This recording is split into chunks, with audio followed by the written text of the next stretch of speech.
යාළුවනේ. ඉතින් අදත් වීඩියෝ එකක් අරගෙන ආවා මම ඔයාලට. අද මේ වීඩියෝ එකේදී පෙන්නන්නේ අපි කලින් වීඩියෝ එකකදී ඔයාලට අරගෙන ආවා තේ තවානක් දාගන්න හැටි. ඉතින් ඒකේ කලින් වීඩියෝ සීරීස් දෙකක්ම ඇති. බලපු නැතේ හැමෝම එක බලන්න. මේ වීඩියෝ එකේ අන්තිම වීඩියෝ එක අද අපිට තියෙන්නේ අපි අර හදාගත්තු තවානේ තේ රිකිලි හිටවා ගන්න. ඉතින් ඒ සඳහා අපිට තේ අතු කපා ගන්න ඕන. අපිට පුළුවන් අපි තේ වගාවේ තේ කප්පාදු කරලා මාස 4ක් විතර ගියාට පස්සේ ඒ ඇදෙන තේ අතු වලින් අතු කපාගෙන ඇවිල්ලා ඒවා රිකිලි වෙන කපාගෙන මේ තේ වගාවේ සිටව ගන්න. හරි අපි යමු එහෙනම් වීඩියෝ එකට.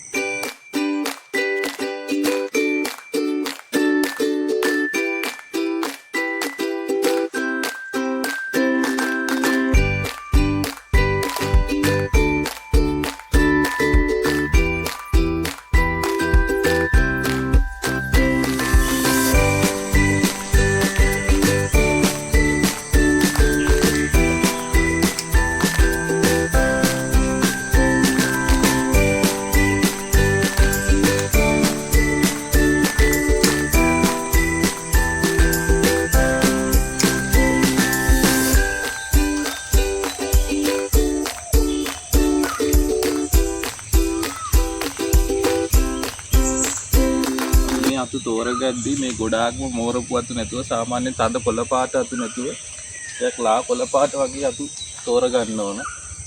ඒව තමයි ගොඩක් පැලවෙන්නේ.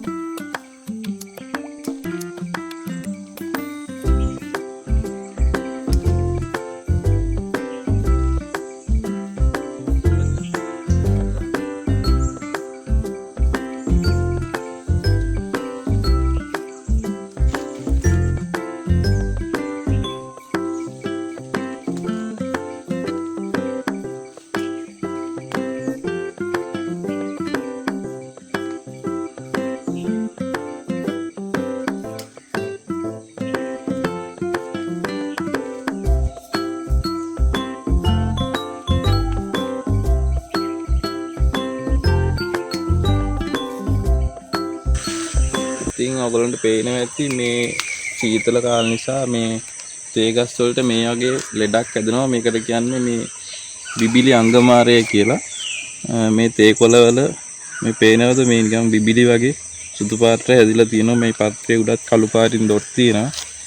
මේක ඉතින් මේ නොවැම්බර් දෙසැම්බර් මාසවල අනිවාර්යයෙන්ම මේ වගාවට වැළඳෙන රෝගයක්. ඒක මේ මාස බහුව වෙනකොටම තිබේටම වගේ අපි මේ තේ අතු කපාගෙන ඉවරයි. දැන් අපිට ඊළඟට තියෙන්නේ මේ තේ අතු වලින් වෙන වෙනම රිකිලි කපා ගන්න. ඊට පස්සේ තමයි වගාව සිටව ගන්න. අපි බලමු මේ රිකිලි කොහොමද කපා ගන්න කියලා. දැන්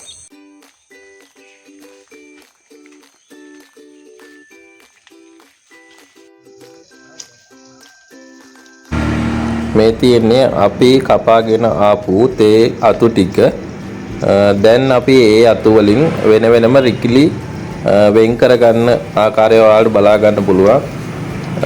මෙන්න මේ විදිහට තමයි ඒවා අපි කපා ගන්නෙ. සාමාන්‍යයෙන් කොලෙන් යටට අඟල් 1.5ක් විතර තියෙද්දි නටුව කපා ගන්න ඕන. කොලෙන් උඩට අඟල් භාගයක් වගේ තියලා අපි නටුව කපා ගන්නවා. කැපුම දාද්දි නටුව කොහු ගැහෙන්නේ නැති වෙන විදිහට හොඳට කැපෙන පීහකින් කැපුම් දෙකම එකම පැත්තට හිටින විදිහට තමයි අපි කැපුම දාගන්නේ. හැම කොලයකම උඩින් පිකිල්ලක් තියෙන විදිහට අපි කොළ ටික කපා ගන්න ඕන.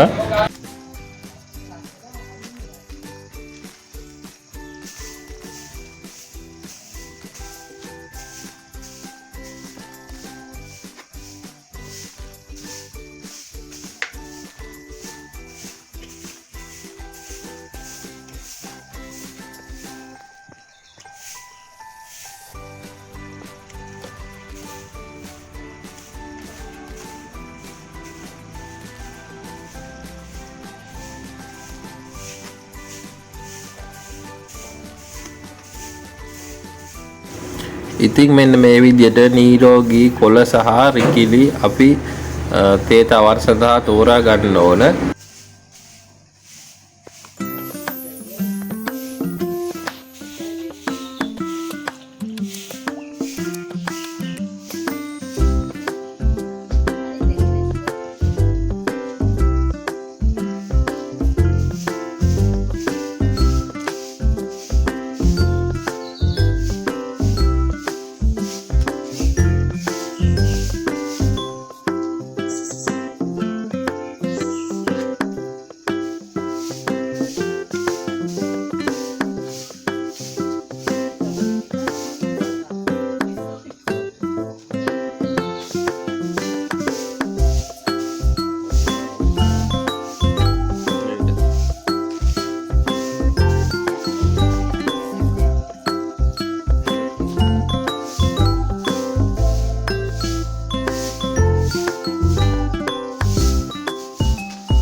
ඉතින් දැන් අපි තේ රිකිලි ටික කපාගෙන ඉවර වෙන්න යන්නේ.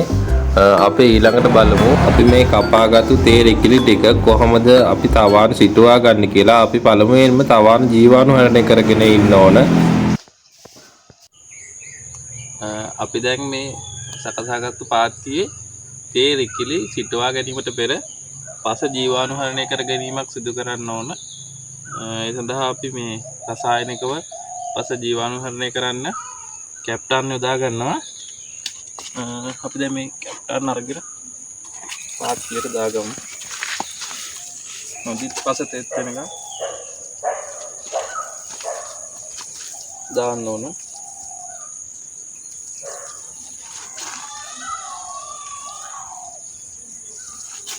පැල සිටීමට සාමාන්‍යයෙන් පැය භාගයට විතර කලින් කැප්ටන් යදීම අවශ්‍යයි.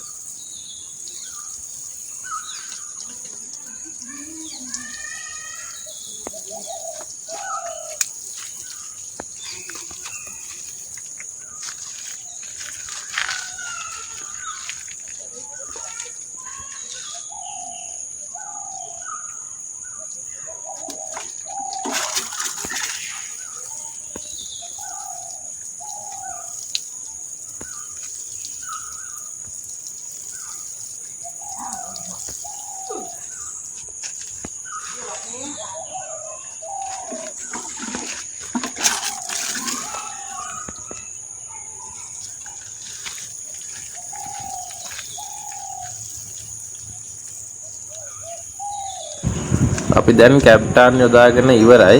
ඊළඟට අපි මේ පාත්තිය මට්ටම් කර ගන්න ඕන. මේ විදිහට ලීයක් අරගෙන හොඳින් මට්ටම් වෙන විදිහට පස් ටික තුනී කරගෙන පැල සිටුවීමට සුදුසු ආකාරයට සකසා ගන්න ඕන.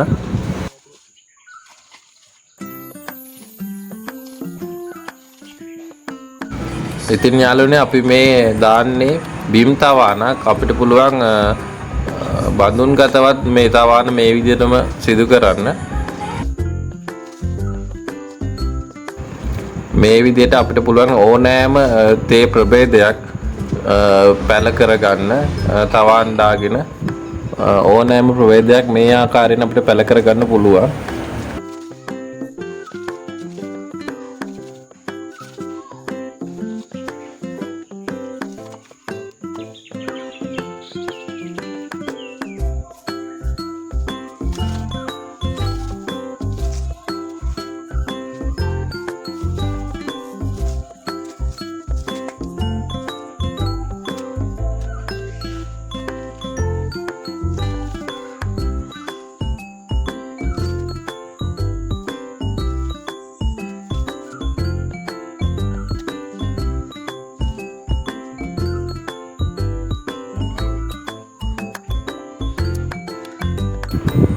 අපි දැන් තේ පාත්‍ය සකසගෙන ඉවරයි. ඊළඟට අපි නැවත වාරයක් මේකට ජලය කරනවා. මොකද හොඳින් පසට එක් කරගන්න ඕන දින 45ක් යනකම් නැවත අපිට ජලය එකතු කරගන්න වෙන්නේ නැහැ මේ තවානට.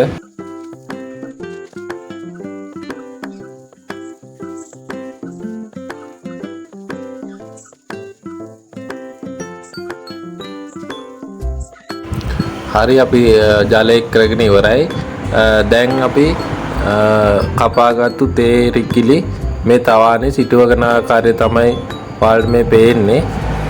සාමාන්‍යයෙන් අඟල් 3ක විතර පරතරයක් තියලා අපි මේ තේ රිකිලි මේ විදිහට සිටවා ගන්නවා.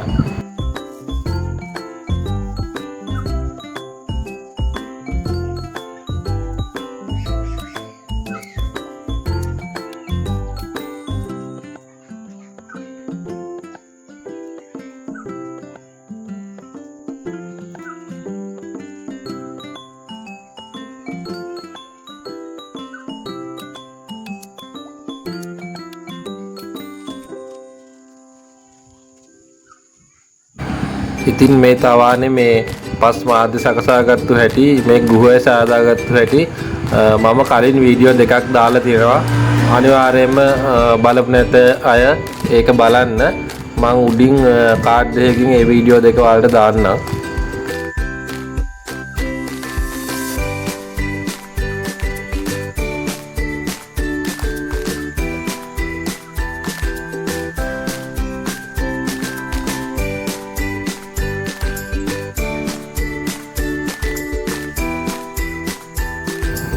ඉතින් අපි මේ සිටවන තේ රිකිලි වල නැට්ටේ යටිපැත්තේ කැපුමේ කෝමාරිකා සාරය අපි ආලේප කරලා තමයි මේ ඉඳන්නේ. මොකද ඒ කෝමාරිකා සාරයේ තියෙනවා ශාකවල මුල් ඇද්දවීමට හැකි ගුණයක්. ඒ නිසා අපි මේ කෝමාරිකා සාරය ගාලා තමයි මේ රිකිලි සිටුවීම කරන්නේ.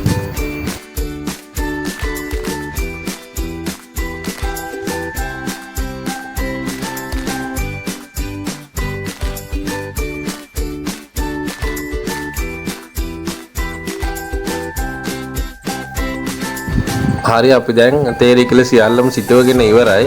අපි දැන් නැවත වාරයක් වතු එක් කිරීම කරනවා. ඒවයේ තියෙන මඩ එහෙම හොඳින් සේදිලා යන්න.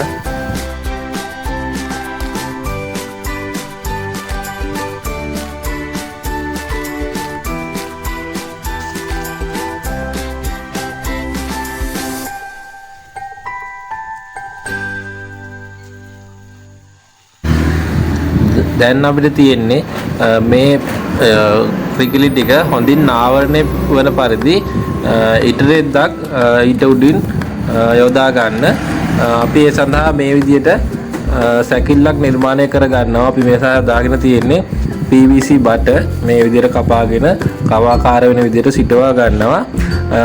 ඉතින් ඊට පස්සේ ඊට උඩින් මේ විදිහට අපි ඊට රෙද්ද දා ගන්නවා. දාගෙන ඉවරලා සුලන් නොවදන විදියට හොඳින් වටේට පස් දාලා ඊට රෙද්ද සීල් කර ගන්න ඕන.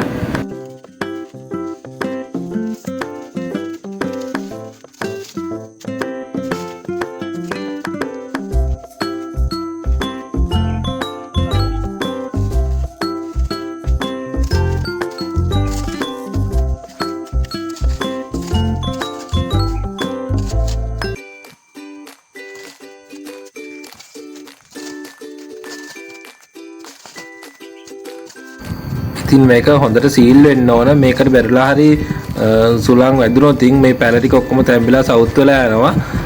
මේ දවස් දෙකක් විතර යද්දි මේ ඉත්‍රෙද්දේ හොඳට දාඩිය වගේ හැදිලා වතුර ගතිය හැදිලා ඒවා පැල වලට වැටෙන්න ඕන. අපි මේ විදිහට දවස් 45ක් යනකම් මේ ඉත්‍රෙද්දෙන් ආවරණය කරලා මේ පැල ටික තියා ගන්නවා. ඊට පස්සේ තමයි අපි මේක නැවත විවෘත කරලා බලන්නේ. ඒ විවෘත කරද්දිත් අපි එකපාරම මේ ඉත්‍රෙද්ද විවෘත කරන්නේ නැහැ. ටික ටික තමයි විවෘත කරන්නේ. මොකද එකපාරටම විවෘත කළොත් ඒවට මේ එකපාරට පරිසරයේ ඊරු එළියට වර්ෂාවට එම මුහුණ දෙන හැකියාවක් නැහැ. පැල ටික ටික අපි හුරු කරන්න ඕනේ පැල.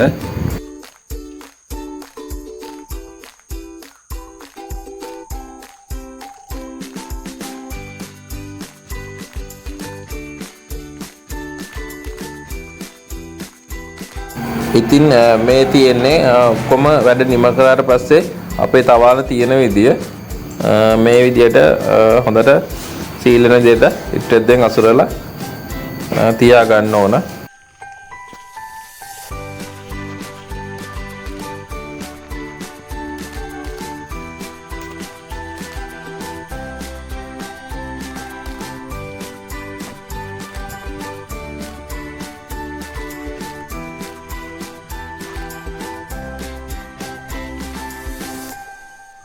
හරියාලුවනේ අපේ තේතවාන වැඩ කටයුතු ටික ඉවරයි. අපි පැලට එකේ ඉඳලා මේ ඉට්ටෙද්ද ගහගත්තා. ඔයාලා දකින්න ඉතින් අපි කරපු විදිය.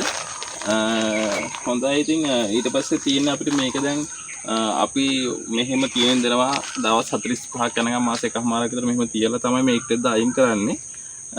ඊට පස්සේ අපිට බලන්න පුළුවන් මේකේ කොච්චර පැල සංඛ්‍යාවක් පැල වෙලා තියෙනවද කියලා. අපි ඒකේ වීඩියෝ එකකුත් ඔයාලට අරගෙන එන්න. හොඳයි. ඉතින් ඕගොල්ලෝ සාමාන්‍ය දැනුමක් ලබා ගන්න ඇති මේ පිළිබඳව. ඉතින් මම මේ වීඩියෝ එක කරේ ඔයාලට මේ පිළිබඳව දැනුම දෙන්නම නෙමෙයි. ඉතින් මේ සාමාන්‍යයෙන් කෙනෙක් මොන හරි දෙයක් වගාවක් කරනකොට තව කෙනෙක් ඒකට පෙළඹෙනවා. ඒ නිසා තමයි මම මේ වගා පිළිබඳ වීඩියෝ ඔයාලට අරගෙන එන්නේ. හරි හොඳයි. ඉතින් මේ දිගටම අපිත් එක්ක රැඳිලා ඉන්න. ඉදිරියටත් ගෙවතු වගාව පිළිබඳව, තේ වගාව පිළිබඳව එක දේවල් විවිධ වගාවල් පිළිබඳව මම අලුතින් වීඩියෝ ඔයාලට අරගෙන එනවා. අපේ channel එක subscribe කරලා නැති අනිවාර්යෙන් subscribe කරලා notification bell icon එකත් enable කරලා තියාගන්න. තවත් අලුත් වීඩියෝ එකකින් අරගෙන එනකන් අදට ගිහිල්ලා ඉන්න.